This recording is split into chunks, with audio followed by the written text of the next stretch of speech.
Solo traveling actually gave me the confidence to see more of the world. 14 countries across Africa, from north to south to east to west, and including Madagascar. What more do you need?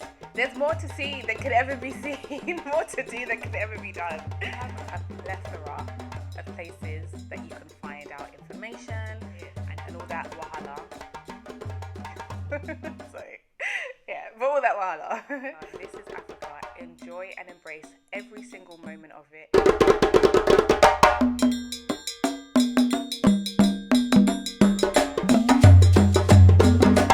Akwaba, Karibu, and welcome to Talking Drums Thursdays. So today's topic is actually one of my absolute favourites. If you know the story behind Talking Drums, you will know that it actually started from my love of travel, but also from my love of solo travelling. Solo travelling actually gave me the confidence to see more of the world because it enabled me to have the confidence to travel to countries that people weren't necessarily interested in going to. But because of that, I've been able to visit a number of countries around the world, in particular 14 and counting in Africa. I usually don't actually keep track, but I get asked this question a lot. So for the purpose of today's video, keeping track. So 14 countries across Africa, from north to south to east to west, and including Madagascar. However, some of them have similarities, but for the most part, every country is so unique, so different, so diverse. And so you really just learn so much, you discover so much, you explore so much, and there's just nowhere like Africa. There really isn't. And with 54 countries to explore, I mean, what more do you need? There's more to see than could ever be seen, more to do than could ever be done. So essentially, my love for travel and my quest to want to see more of my continent created a solo traveller. I remember when I first started solo travelling, no one wanted to visit the places I wanted to go to, and I had a decision to make. Either I could stay at home and do nothing, or I could go and explore the world myself. I think you know which option I chose. So I felt confident in the fact that I'd done extensive due diligence in any country I was planning to go to, Africa or elsewhere. And so I knew that I just had to kind of ignore the naysayers, ignore the comments, and go and enjoy. And that's what I did. So I learned to share my initial plans with just a handful of people and fill the rest in when I came back. Honestly, once I took the plunge, there was no turning back, and since then I have been to a number of countries across the world, including, as I mentioned earlier, 14 and counting across Africa. So I still have 40 to go across the continent, but I really like slow travel, and if I like a place, I'm happy to repeat it again and again and again. So because of that, I'm slowly working my way around the continent. For me, if I like somewhere, I'm happy to revisit. Also, I find you can visit one country multiple times and have different experiences.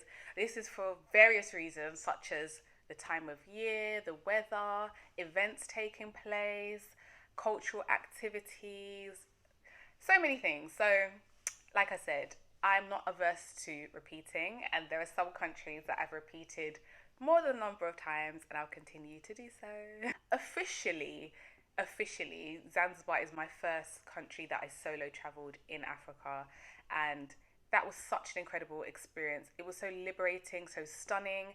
I couldn't believe that everything I knew about the Caribbean could also be applied to Africa. The beaches, the turquoise waters, the white sand. I mean, it was just stunning, absolutely stunning. And what's really unique about the east coast of Africa as well is that the tides are really extreme. So depending on the time of the day, you can walk on the seabed for miles. And honestly, the first time I saw that, I was blown away. Because the night before when I'd arrived, the sea was right up against the barrier wall. And so I thought to myself, okay, tomorrow morning, hopefully the tide will be a bit lower and I can go for a swim. The tide was much lower. I could go for a walk on the seabed for miles. It was amazing. And, you know, these are things that I love, the opportunity to learn as you're exploring. That was in 2015. And for the most part, I didn't really feel alone or really notice that I was a solo traveller, apart from just pockets of occasions where, for example, I joined a spice tour, and so there were other travelers on the group and they were in couples and I was the only one, and someone did ask me, "Are you by yourself?" And I was like, "Yes." But for the most part, I didn't really notice. And as I've learned, you meet people along the way, but I think times have really changed, and now solo traveling is such a movement, and you really do meet a lot of people along the way. So, I mean, for me, that's just something that, is a bonus, because I'm going to explore, I'm going to really see a country. I want to find out from local people what their country's like from their perspective. I just really want to have an amazing time. And if I meet fellow travelers along the way, people who love to explore as well, that's definitely an added bonus. So, based on my extensive experience as a solo traveler, which has culminated in me founding a travel company, I thought I'd compile some of my key tips if you want to start solo traveling, if you're already a solo traveler but want to make it a bit easier, or even if you are traveling with friends or family and just want a smoother experience. These are kind of the main things that I try to ensure that I do to make sure that everything goes smoothly. So I would do some research into what, if any, injections, inoculations, immunizations you may need. And if you are not someone who wants to have to take anything, see if there are any relevant waivers. However, it's just really important to be aware of what's recommended. So I would say get in touch with your local travel clinic or your general practitioner who can advise you on what the recommendations are. So do your research, both for inspiration and for information. So in terms of inspiration, you have a plethora of places that you can find out information and get inspiration. You have your YouTubes, your Instagrams of the world. You have more traditional means of research through dedicated guidebooks or online platforms such as TripAdvisor. But you also have dedicated travel agencies or travel companies that also provide a lot of information. And then once you're on the ground as well, you can ask local people about things to do and hidden gems that perhaps go beyond these. In addition, I just think it's really important to know about the country you're planning on traveling to, the cultures, the norms, the traditions, the weather, the people, the food, for your own personal interest, but also it can be a good way to start conversations with local people. But also, I just think it's important to know where you're going and what to expect, unless you like surprises. And of course, keeping up with current affairs so you know what's happening, where, and if it's going to affect your trip in any way. Have an itinerary, but also allow for flexibility. I think it's great to have an itinerary so you have a rough idea of what you plan to do, especially if there's certain things that you really, really want to ensure you have done before you leave. But it's also good to allow for flexibility so that you have the opportunity to just relax, to explore, to get off the beaten track. With accommodation, I personally prefer to book mine in advance just so that I know where I'm planning to go and I can sort out logistics accordingly. Some people like to turn up and haggle. You guys are brave. Either way, it comes down to preference. But if you do book in advance, I recommend you print copies of your accommodation booking and keep some on your person, but also share with perhaps a family member who's not traveling with you. Get travel insurance. I cannot stress this enough. Get travel insurance. Get travel insurance. You just never know when you might need it. And make sure you read the policy wording before you pay for your travel insurance, because those insurances that are like £4.99 or $4.99, they're that low for a reason. Half the time they don't provide you with adequate coverage should, unfortunately, something arise. Therefore, make sure you read the wording before you buy your travel insurance. Some people actually get travel insurance through other means, such as their bank provider or perhaps maybe through other insurances they may have. So do check that out as well. But if you're buying dedicated travel insurance, please read the policy wording before you book to ensure that you're covered adequately. I also recommend printing 2 copies of all of your documents. So your flights, copies of your passport, your accommodation, and if you have an itinerary, that too. Keep 1 copy with yourself and keep a copy with a family member or someone who's not traveling with you, but keep them informed of your whereabouts. And my last tip for before you leave on your adventures is to organize airport pickup with your accommodation provider or tour provider. It just makes life so much easier. You've just come off a long flight. The last thing you want to think about doing is haggling a price with a taxi. 9 times out of 10, those taxis at the airport are going to overcharge you. You're not going to realize until 5 days into your trip. You do the calculations and you realize, I got bumped. So I just think it makes life easier if you just book through your accommodation. It might be slightly more expensive, but it just makes the process so much easier. Most of the time, they meet you at the airport with your name on a signboard. Just walk out of the arrivals, see your name, they take you straight to your car, and they know exactly where your accommodation is. So you don't have to spend loads of time trying to locate it and all that wahala. Sorry. Yeah, but all that wahala. Upon arrival, I have two things that I always try to ensure I do. And obviously, it's subject to the country that you're arriving in.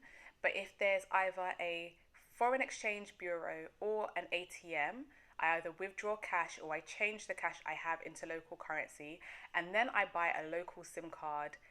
This just makes life so much easier. It means that you're connected. It means that should you wish to use any ride sharing companies such as Uber, Yango, or Bolt, it's easier for you to do so in terms of locating where you are, where you want to go to, in terms of exploring the country, the city. Again, it just makes it so much easier to do so. But also check with your current provider. Do they already provide you with overseas coverage? If they do, then you probably won't even need a local SIM card anyway. If they don't, they're relatively cheap, really easy to get connected, and you can do that all in the airport. Whilst you're there, I would say immerse yourself in the culture, immerse yourself in the experience. Talk to local people, find out about their country and find out about it through their eyes. Find out about hidden gems, get off the beaten track and find out about things that perhaps a guidebook wouldn't be able to tell you. One of the most beautiful views I've ever seen is of Shimba Hills in Kenya. This is where I was staying in Diani Beach, and the hotel owner asked me if I wanted to join two other guests who were going to visit this nature reserve. And I said, sure, why not? And we went to Shimba Hills, and the views overlooking the reserve was just absolutely stunning, absolutely stunning. So I just think it's great to talk. But in addition, you've come to their home. So just immerse yourself in the experience, enjoy yourself, get to know people, get to know local people, find out more about the place you visited through their eyes and through their experiences. It goes without saying, but be respectful of people's cultures, their traditions, their norms, their religion. You've literally come to their home and you're coming to explore. So if things are done differently to what you're used to, that's absolutely fine, but be respectful of that. Ask people before you take their pictures, consider what you share on social media, and also remember that this is Africa, so things are going to work differently to where you're used to, but that's the beauty of it. You need to remember you're in Africa, this is Africa, enjoy and embrace every single moment of it, and in particular, you're going to have to embrace African time. As the Kiswahili saying says, let me see if I can get this right. Haraka haraka haina baraka. So take your time, take it easy and enjoy. This is Africa. I hope you enjoyed these tips that I've shared and my experiences solo traveling. If you have any questions, please leave them in the comment box below. I'd be happy to answer them. And as I said before, let's discuss, what do you make sure you do as a solo traveler? Are there any tips you can share with us? Again, please leave these in the comment box below. Let's have a discussion and see you next week.